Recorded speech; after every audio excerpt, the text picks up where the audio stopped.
Washington D C میں واقع library of Congress کو موجودہ دنیا کی سب سے بڑی لائبریری تسلیم کیا جاتا ہے، جہاں 470 سے زائد زبانوں میں ملینز کی تعداد میں کتابیں اور مینوسکرپٹس موجود ہیں۔ 9ویں صدی عیسوی میں یہی حیثیت بغداد کے بیت الحکمہ کو حاصل تھی۔ وائس آف اردو کی مسلم شخصیات سیریز میں پیش کیے گئے الخوارزمی اور الکندی جیسے بہت سے اہم نام اسی بیت الحکمہ سے وابستہ تھے۔ اسی بیت الحکمہ میں الجبرا کی بنیاد رکھی گئی اور یونانی فلسفے کے مقابلے میں عرب فلسفہ پیش کیا گیا۔ وہ بیت الحکمہ جہاں تعلیم حاصل کرنے کے لیے نہ صرف مسلمان بلکہ یہودی اور نصارہ بھی دور دراز سے بغداد کا رخ کیا کرتے تھے۔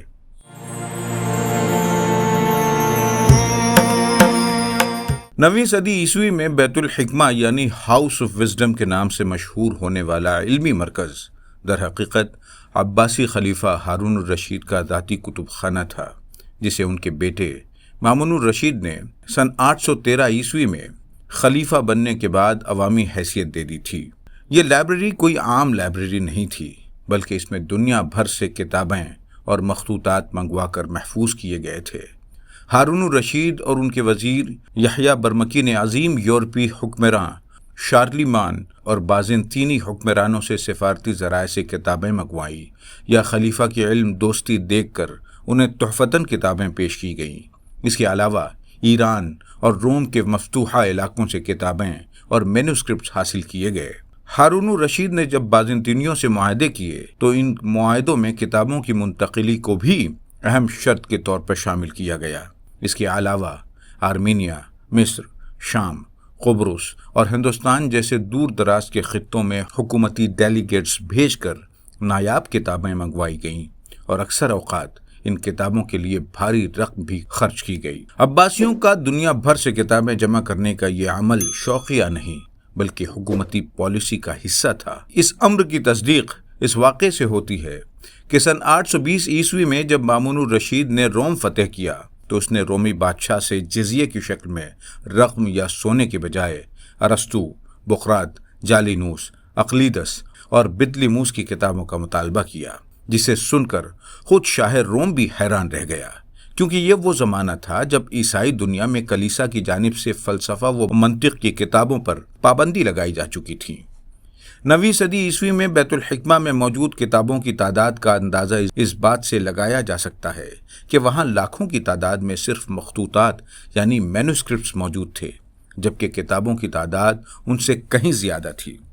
یونیورسٹی آف سرے کے پروفیسر جم الخلیلی کے مطابق کتابوں کی تعداد کے لحاظ سے بیت الحکمہ کا موازنہ لندن کی موجودہ برٹش لائبریری اور پیرس کی ببلیوتھیک نیشنل لائبریری سے کیا جا سکتا ہے۔ بیت الحکمہ کی یہ کتابیں عربی کے علاوہ فارسی، یونانی، سریانی، سنسکرت اور دیگر زبانوں میں تھیں، جو فلسفہ، طب، ریاضی، فلکیات، نجوم، جغرافیہ اور کیمیا جیسے مضامین کا احاطہ کرتی تھیں۔ عربوں کے لیے نامانوس زبانوں کی کتابوں کا ترجمہ عباسی دور کے آغاز ہی سے جاری تھا۔ البتہ مامون الرشید کے دور میں اس کام نے باقاعدہ ایک تحریک کی شکل اختیار کر لی اور دیگر زبانوں کے علوم بڑی تیزی کے ساتھ عربی زبان میں منتقل کیے گئے۔ ترجمے کا یہ کام خلیفہ مامون کے لیے اس قدر اہمیت کا حامل تھا کہ بعض روایات کے مطابق وہ مترجمین کو ان کے ترجمہ کیے گئے صفحات کے وزن کے برابر سونا بطور اجرت دیا کرتے تھے۔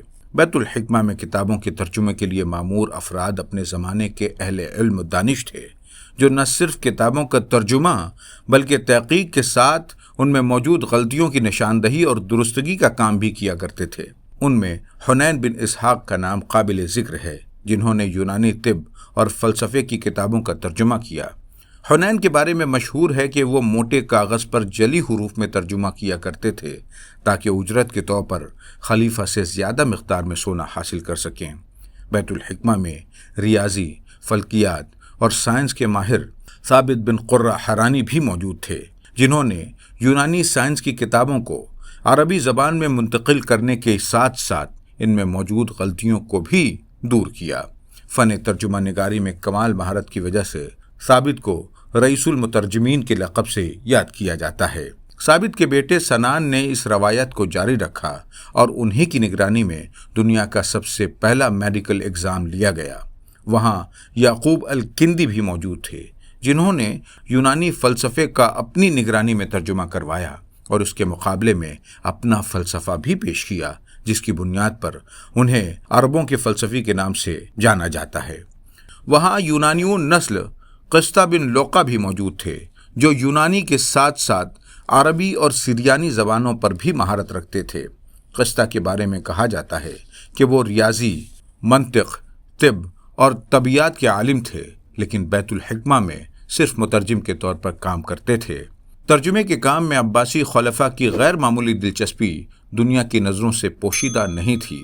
شاید اسی لیے اس زمانے کے ہندوستانی بادشاہ نے مامون الرشید کو تحفے کے طور پر سیم و زر کے بجائے ایک ایسا غلام بھیجا جو کئی زبانوں میں مہارت رکھتا تھا، تاکہ مامون اس غلام کی صلاحیت کو ترجمہ تحریک میں استعمال کر سکیں۔ مامونی دور میں بیت الحکمہ ایک ریسرچ سینٹر کی حیثیت رکھتا تھا، جہاں ایک جانب قدیم علوم کے ترجمے ہو رہے تھے تو دوسری جانب سائنس اور ریاضی جیسے مضامین پر جدید دریافتیں بھی ہو رہی تھیں۔ بیت الحکمہ میں موجود رہتے ہوئے ہی الخوارزمی نے کتاب الجبر والمقابلہ لکھی، جس پر علم الجبر کی بنیاد رکھی گئی۔ بیت الحکمہ ہی میں 0 سے 9 تک کے اعداد کے استعمال کا آغاز ہوا اور تھکا دینے والے رومن اعداد سے نجات حاصل کی گئی۔ بیت الحکمہ ہی میں میتھمیٹیکل ایکویشنز حل کرنے کے لیے نت نئے طریقوں کا استعمال کیا گیا۔ بیت الحکمہ کے تحت ہی بغداد اور دمشق میں رصدگاہیں تعمیر کرتے ہوئے ستاروں اور سیاروں کی گردشوں کا مطالعہ کیا گیا اور فلکیاتی جدولیں ترتیب دی گئیں۔ اسی بیت الحکمہ کے تحت پہلی مرتبہ زمین کے سرکمفرنس کی پیمائش کی گئی، جسے بعد میں آنے والے البیرونی نے مزید ایکیوریٹ کیا۔ طب کی بات کی جائے تو بیت الحکمہ میں اس کے لیے باقاعدہ طور پر ایک شعبہ موجود تھا، جس میں حنین بن اسحاق جیسے ماہر طبیب کی نگرانی میں یونانی طبی کتابوں کا ترجمہ کیا گیا۔ بیت الحکمہ کے تحت ہی بیماریوں کی جانچ اور طریقہ علاج پر تحقیق کی گئی اور اسپتال، جسے وہ بیمارستان کہتے تھے، کے نظام کو مزید مستحکم کیا گیا۔ اسی طرح جغرافیہ کے موضوع پر مامون الرشید کی خصوصی دلچسپی کے پیش نظر دنیا کا اس زمانے کا جدید ترین نقشہ بیت الحکمہ ہی میں بنایا گیا۔ اس کے علاوہ یہاں مختلف ممالک کے سمندری و زمینی راستوں کی نشاندہی کی گئی اور زمینوں کی پیمائش اور خطوں کی تفصیلات کا مشاہدہ کیا گیا۔ فزکس جیسے مضامین بیت الحکمہ کے قیام سے قبل ہی عربوں کے لیے پسندیدہ تھے۔ بغداد کے علمی ماحول نے اس رغبت کو مزید وسعت دی۔ بیت الحکمہ میں جہاں الخوارزمی اور الکندی جیسے عظیم دماغ موجود تھے، وہیں عباس بن سعید جوہری کا ذکر بھی ملتا ہے، جو بیت الحکمہ کے تحت چلنے والی آبزرویٹری کے لیے استرلاب اور دیگر آلات رصد بنانے میں غیر معمولی مہارت رکھتے تھے۔ وہاں حکیم یحییٰ بن منصور بھی موجود تھے، جن کا شمار علم حیت یعنی ایسٹرونومی کے ماہرین میں ہوتا ہے۔ وہاں حجاج بن یوسف مطر بھی برسرکار تھے، جو ہندسہ اور ریاضی جیسے مضامین میں مہارت رکھتے تھے۔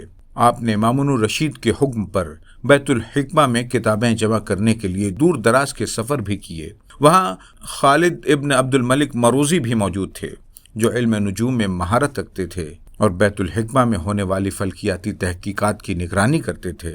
فلکیاتی تحقیقات میں کام آنے والے آلات رصد بنانے کے لیے وہاں احمد بن موسیٰ شاکر جیسے انجینئر بھی موجود تھے، جنہوں نے کئی ایسے آلات ایجاد کیے جو اس سے قبل استعمال نہیں کیے جاتے تھے۔ وہاں ابو عباس احمد فرغانی بھی موجود تھے، جو علم پیمائش میں مہارت رکھتے تھے۔ وہاں ابو طیب سند بن علی بھی موجود تھے، جو معدنیات کا غیر معمولی علم رکھتے تھے، اور بیت الحکمہ کے تحت بننے والی رصد گاہیں انہی کی نگرانی میں تعمیر ہوتی تھیں۔ 9ویں صدی کے آغاز میں شروع ہونے والے اس بیت الحکمہ نے طویل عرصے تک دنیا کی علمی رہنمائی کی۔ یہی وہ جگہ تھی جہاں پہلی مرتبہ میتھمیٹکس کے انقلابی تصورات پیش کیے گئے۔ بیت الحکمہ کے دروازے ہر کسی کے لیے کھلے ہوئے تھے، یہاں تک کہ عیسائی اور یہودی طلبہ بھی علم کے حصول کے لیے بغداد اور بیت الحکمہ کا رخ کرتے اور وہاں ان کا استقبال کیا جاتا۔ بیت الحکمہ سے پھوٹنے والے علم کی روشنی سے عراق، ایران اور شام کے علاقے اس زمانے کی ترقی یافتہ دنیا بن گئے۔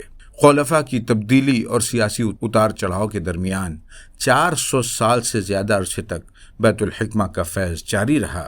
آخر سن 1258 کا وہ زمانہ آ گیا جب منگولوں نے ہلاکو خان کی سربراہی میں بغداد کی اینٹ سے اینٹ بجا دی اور اسی حملے میں بیت الحکمہ بھی تباہ کر دیا گیا۔ مورخین لکھتے ہیں کہ بیت الحکمہ کی کتابیں اور مخطوطات اتنی بڑی تعداد میں دجلہ میں بہائے گئے کہ ان کی سیاہی سے دجلہ کا پانی کالا ہو گیا۔ اس حملے نے صرف بغداد ہی نہیں بلکہ پوری علمی دنیا کو ناقابل تلافی نقصان پہنچایا تھا۔ مڈل ایج کی علمی دنیا پر بیت الحکمہ کے اثرات کا ذکر جہاں مسلم مورخین نے کیا ہے، وہیں مغربی مفکرین بھی ان سے پیچھے نہیں ہیں۔ امریکی مورخ ول دوران نے اپنی کتاب دا اسٹوری آف سویلائزیشن میں لکھا ہے کہ بیت الحکمہ علم و تحقیق کا ایسا مرکز تھا جہاں مختلف زبانوں کے علوم کو عربی میں منتقل کیا گیا اور ان میں اضافہ کیا گیا۔ فرانسیسی ماہر نفسیات گستاو لی بان نے اپنی کتاب لا سویلائزیشن ڈس عربس میں اعتراف کیا ہے کہ بیت الحکمہ میں مختلف تہذیبوں کے علوم جمع کیے گئے۔ بعد میں انہی علوم پر یورپ کی نشاط ثانیہ یعنی رینیساں کی بنیاد رکھی گئی۔